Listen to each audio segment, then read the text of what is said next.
Every boy wanted to be a soldier. As he marched with his stick musket on his shoulder or fenced with a wooden sword, he became his grandsire's wresting independence from the British in the War of the Revolution, his father preserving that freedom in 1812–15, or even his grown brothers mustering to meet the native menace that still threatened from time to time on the settled frontiers. He was the Minuteman, the yeoman abandoning his plow to meet a crisis, sacrificing all if need be, then to return to his humble pursuits when danger passed, the very definition of the new American. The story of those first Minutemen echoed powerfully in the imagination of American youths in the 1820s. The image possessed irresistible appeal. Writers reinforced its attraction with a stream of exciting and often lurid histories and novels, frequently more fantasy than fact. They were creating the mythology of a new people, and imagination and exaggeration were the tools used to sculpt their infant gods.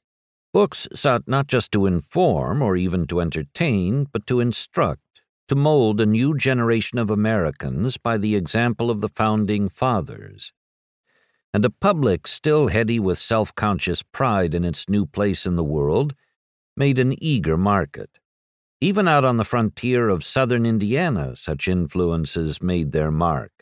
Even in the humble log cabin of a semi-literate farmer at Pigeon Creek, such a book could make an impression, and even on a boy who had no brothers in the militia, whose father did not fight the British in 1812, and whose grandfather had not been a soldier of the Revolution. In this instance, the book was Mason Locke Weems's The Life of Washington, and sometime in the mid-1820s, a copy found its way to the small but comfortable cabin of Thomas Lincoln and into the hands of his teenaged son, Abraham, newly, if yet imperfectly, literate, after 2 years of intermittent schooling.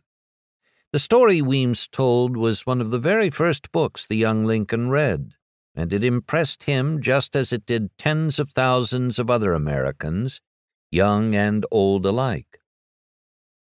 The Life of Washington first appeared as a book in 1809, the very year of Abraham Lincoln's birth, though it had been in print in other formats since the turn of the century.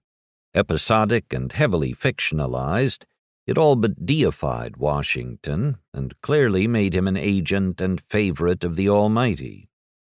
At the same time, it imbued the revolutionary cause with a sense of predestination in the face of overwhelming odds, and made of every common volunteer a hero.